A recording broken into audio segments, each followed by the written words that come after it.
Hi hello నమస్తే welcome back to my style tips with Bhargavi. ముందుగా అందరికీ సంక్రాంతి శుభాకాంక్షలు. తెలంగాణలో స్పెషల్గా ఈ సంక్రాంతికి మాత్రమే చేసే పిండి వంటకాలు ఈ వీడియోలో చూసేద్దాం. అదే అండి సకినాలు. చిన్న చిన్న టిప్స్ ఫాలో అయ్యి చేస్తే చాలా క్రిస్పీగా చాలా టేస్టీగా వస్తాయి. సో ఇంకా లేట్ చేయకుండా ప్రాసెస్లోకి వెళ్ళిపోదాం. ముందుగా ఈ సకినాల కోసం నేను ఇక్కడ రేషన్ బియ్యాన్ని తీసుకుంటున్నాను. రేషన్ బియ్యాన్ని తీసుకొని వీటిలో మెరిగలన్నీ కూడా ఏరేసుకొని శుభ్రంగా ఒక 4-5 సార్లు బాగా కడిగేసుకొని ఓవర్ నైట్ కానీ లేదు అంటే ఒక 5 to 6 అవర్స్ కానీ నానబెట్టుకోవాలి. ఇప్పుడు దీంట్లో నుండి వాటర్ అంతా కూడా డ్రైన్ చేసుకొని ఇలా రంధ్రాలు ఉన్న గిన్నెలోకి వేసుకోవాలి. తర్వాత ఒక మందపాటి టవల్లో వీటిని బియ్యాన్ని ఆరబెట్టుకోవాలి. ఒక గంటన్నర తర్వాత బియ్యంలో నుండి మాయిశ్చర్ అంతా కూడా ఈ టవల్ పీల్ చేసుకుంటుంది. ఇప్పుడు వీటిని మిల్లులో పట్టించుకోవాలి. ఇప్పుడు ఈ సకినాలు చేయడం కోసం మనకు మెయిన్గా కావాల్సినవి 3 ఇంగ్రీడియంట్స్. ఒకటి నువ్వులు. ఇక్కడ మనము కిలో బియ్యానికి 1/2 కిలో నువ్వులని వేస్తాము. నేను ఇక్కడ 1.5 kg బియ్యానికి ఒక 1/2 కిలోకి కొద్దిగా ఎక్కువ నువ్వులని తీసుకుంటున్నాను. అలాగే ఒక 50 గ్రాముల వాముని తీసుకుంటున్నాను.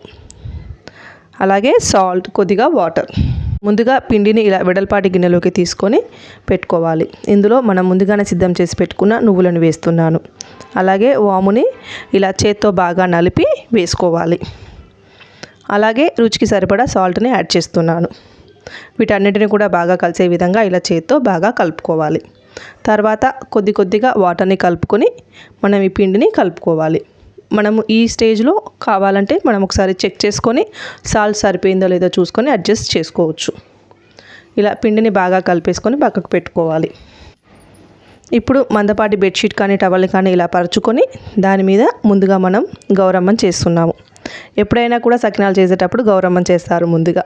సో ఇలా గౌరమ్మని చేసుకొని దానికి కుంకుమ పసుపు బొట్లు పెట్టుకొని మనం కూడా బొట్టు పెట్టుకొని ఈ సకినాలని స్టార్ట్ చేసుకుందాం. ఇప్పుడు కొద్దిగా పిండిని తీసుకొని ఇలా చేత్తో ఇలా వేళ్ళతో ఇలా అంటూ ఉంటే మనకి ఇలా సన్నని మురుకులలాగా వస్తుంది. ఇలా చేత్తోనే చేసుకొని ఒక 3 వరుసలు కానీ లేదు అంటే 5 వరుసలు కానీ చేసుకోవచ్చు.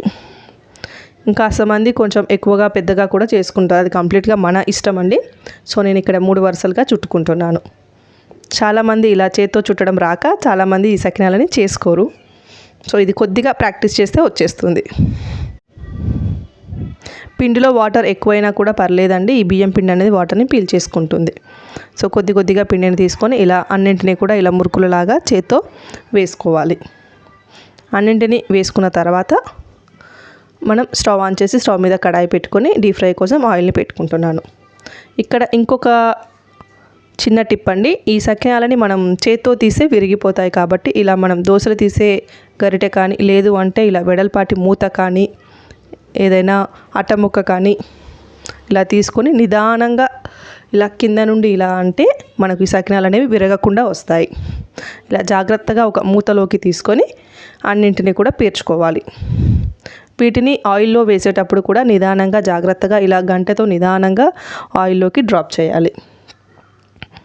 సో ఫస్ట్ టైం వేసేవాళ్ళు కొంచెం జాగ్రత్తగా చేసుకుంటే అవి విరగకుండా వస్తాయి. సో ఇలా నిదానంగా ఆయిల్లో వేసుకొని ఇవి ఆయిల్లో వేసిన వెంటనే కూడా కదపకూడదు, ఎందుకంటే విరిగిపోయే ఛాన్స్ ఉంటుంది. ఇవి ఒక 2 నిమిషాలు ఫ్రై అయిన తర్వాత నిదానంగా రెండో వైపుకి తిప్పుకొని రెండో వైపు కూడా గోల్డెన్ కలర్ వచ్చే వరకు కూడా ఫ్రై చేసుకోవాలి. ఇవి కాస్త ఎర్రగా ఫ్రై అయితేనే మనకు క్రిస్పీగా వస్తాయి. అన్నింటినీ కూడా ఇలా 2 వైపులా గోల్డెన్ కలర్ వచ్చే వరకు కూడా ఫ్రై చేసుకొని సర్వింగ్ ప్లేట్లోకి తీసేసుకోవాలి. వీటిని ఎయిర్ టైట్ డబ్బాలో స్టోర్ చేసి పెట్టుకుంటే ఎన్ని రోజులైనా కూడా టేస్టీగా బాగుంటాయి.